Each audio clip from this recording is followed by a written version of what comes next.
Keeping children safe is something that is always on the minds of parents and educators. But in an ever-changing world, protecting our children is becoming more difficult. The Anoka-Hennepin School District is working with students, parents, and the community to help educate everyone on how to live and interact in a digital society. Here's Ben with more.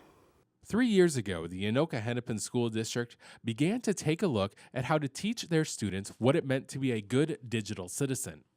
Now, that has expanded, and they are reaching out to the rest of the community as well. Really try to help arm our parents into how to raise good digital students and children. It's certainly a challenge now that we didn't face when I was young. There was no internet, there was no devices that kids have today. So trying to help our families in Anoka-Hennepin to raise good students that are good online, providing good online behaviors as well. The district is holding a parent information night on November 12th.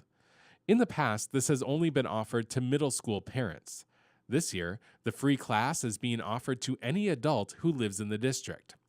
Will Powell will facilitate the class and hopes to have a big crowd. We hope that parents of all of our students would be able to attend this event so that they can learn more about digital citizenship.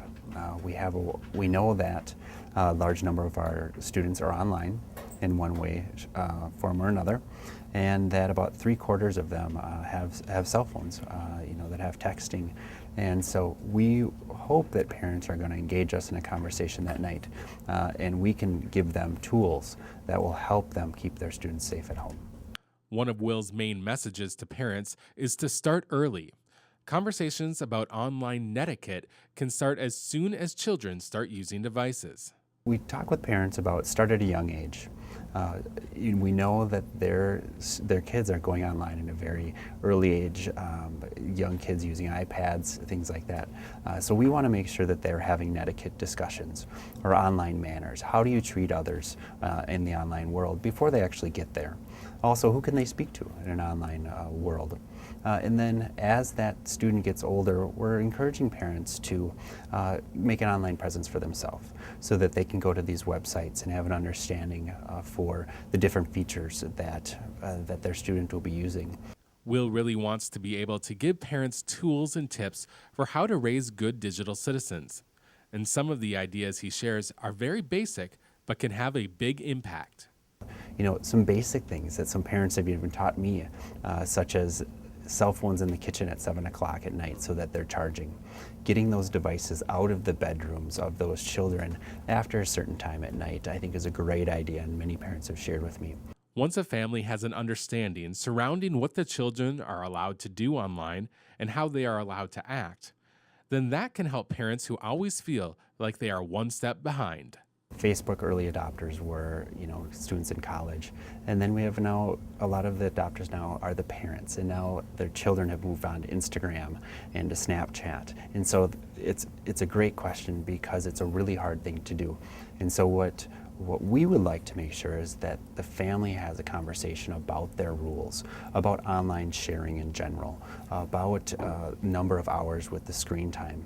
And so that whatever the new app may be, there's a common understanding for that parent and student to have that conversation. The presentation that will be given to adults in the free class is also given to all the students as a part of the curriculum, and it covers 3 areas.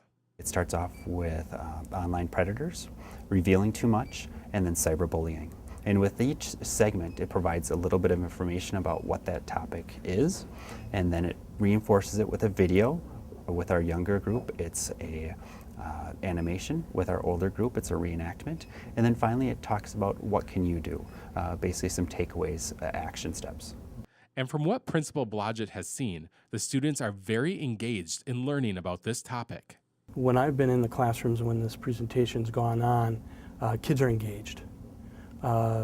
This is an area they're excited about, they're passionate about, they have questions about, they don't know a lot about as much as they're using it.